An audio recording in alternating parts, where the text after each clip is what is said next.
Yeah. So why are you guys going? What's happening out there? As we said before, part of Salam as a group, part of our remit, if you like, is we're trying to challenge the world's biggest Islamophobes, intellectually. And that's Yeah. how we're trying to challenge them. And this individual, that his name is David Wood, who I'm going to debate, he represents for me one of the major Islamophobes of the Western world from a social media perspective. He's actually in there in the top 50, maybe top 30, top 20. And he's a contributor to one of the major websites that's anti-Islam and these things. And the tragedy of it all is those individuals who are engaged in this kind of polemic are themselves very ignorant when it comes to Islam, incredibly ignorant. I mean, they have not even, in terms of like student of knowledge type things that we're associated with, like learning Arabic, learning the Quran, learning the basics of usul, mustalah al-hadith, these basic things that you have to learn kind of to have a basic understanding of Islam. They haven't touched it. They haven't touched it. They haven't come across it. They haven't touched it. And yet they feel as if this is something we should do. We have to come in and attack Islam and talk about the quote-unquote contradictions of the Quran, quote-unquote this and quote-unquote life of Prophet Muhammad and these things. So I found it, it's incumbent upon someone in the Ummah to deal with these individuals. And we're dealing with them. So the way we're dealing with them is as follows. This individual, as well as many other kind of Islamophobes, one of their main tactics is something called the machine gun tactic. Okay. So say, for example, you're talking to them about one issue. You're talking to, and this is something all Muslims should be aware of, in fact. If you're talking to one of those Islamophobes about, let's say, for example, the issue of Tawheed, which is actually the Tawheed meaning the oneness monotheism, right? This is what the debate is going to be about, Trinity versus Tawheed. It's on the 7th of November. So say we're talking to them about Tawheed, for example, yeah? They'll come and they'll start talking about miscellaneous issues. The Prophet Muhammad ﷺ's marriage to Aisha, to maybe Safiya. Maybe he'll start talking about the preservation of the Quran, or lack thereof, as he would say, yeah, or they would say. They would say maybe bring in anything. Because why? Because they know weak Muslims. When I say that, I use the term to denote these individuals that don't have the tools to understand Islam, and for some reason have stumbled across their material. Weak Muslims would fall prey to this kind of attack.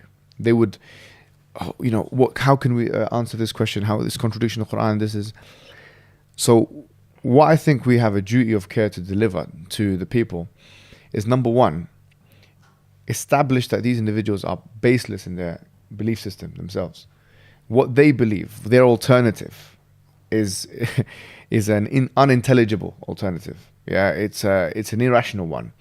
That's number one. Number two, to show that those individuals themselves are entirely discredited, right, as it relates to what they're trying to do, which is really a hermeneutical thing, where they're going into the Quran and trying to understand the verses. They are completely discredited from that perspective. And with that, we want to rectify their misunderstandings and show to the Muslim people that actually the reason why this person has been allowed to speak like this is because no one has given them the alternative narrative. So our job is to give them the alternative narrative. And so I think that me debating that person, inshallah, will be great for the ummah. Are both of you guys debating him or just you? No, it's just me. I'm debating him. And how is that arranged? It's going to be a debate. The way he actually, we were in email communication with one another, and he suggested the structure. So it's going to be 20 minutes, 20 minutes, 12 minutes, 12 minutes, 8 minutes, 8 minutes, 5 minutes, 5 minutes, and then crossfire and questions and answers. And where is it? And where it's and New when? York. Are you're going to put details on your socials? Yeah, I've done that already. Okay. So if someone wants to go on my Instagram and check it, I think it's Queen's College in Queens, New York. It'll be on the 7th of November. He's completely confirmed. So I'm completely ready for him. And I know exactly what he's going to do. He's going to do exactly that machine gun tactic. And as a result, at Salam, we have done some pre-filming we've literally covered all of the so-called misconceptions of Islam. And we've got a YouTube channel, Salam. It's called Salam YouTube channel. What's the exact thing? Salam, YouTube. Yeah. Salam Initiative. But they can search, just write Salam. Salam, So yeah.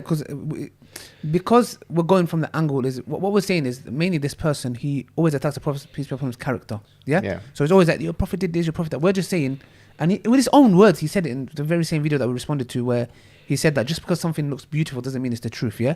So him attacking, and beauty is an eye of the beholder. Exactly. So what we're doing is we said no, we want to discuss the Trinity and Tawheed. This is the root of Christianity and Islam.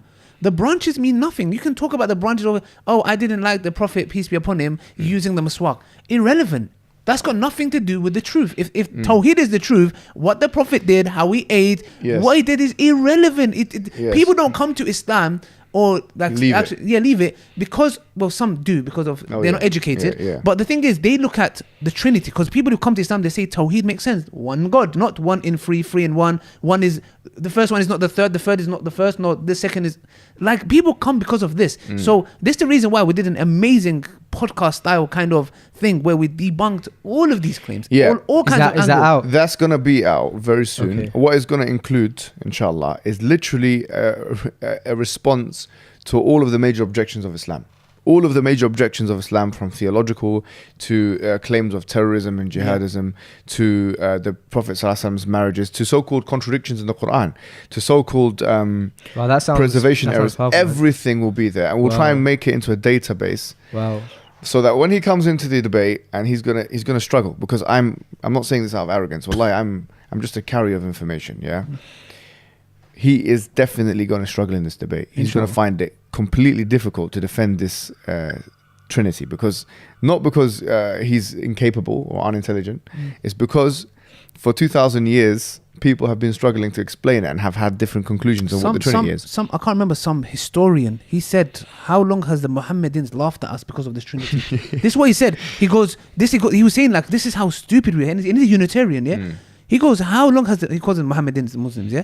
He goes, how long have they been mocking and laughing at us? Like he's saying, like, you idiots, why you keep believing this? Exactly. And the fact that this guy has never ever debated, I don't think he's debated this. Very rarely. He hasn't debated. I checked. Why? It shows you, how could you not ever talk about your fundamental, this is what your religion is about. And instead of talking about that, all you're talking about is another religion of what their prophet did. It's pathetic. It's like me never talking about Tawheed ever. And I'm talking about Jesus in the Bible where he went to the figs. It's a good point. So you see what I'm saying. So what's going to happen is that we're going to start a debate. The first thing I'm going to, maybe he's watching this, to give him a heads up as well. The moment this is what's going to happen. I'll tell you the prediction of the debate, right? Yeah. He's going to come into the debate. Maybe he's going to say a few things about the Trinity, and then he's going to get very desperate very quickly, because there's not going to be much he can say to the questions I'm going to ask him. And so he's going to start diverting the topic to preservation, to this, to that, to, you guys should believe in the Trinity as well, or whatever it may be. And all of those misconceptions are going to be have already been dealt with.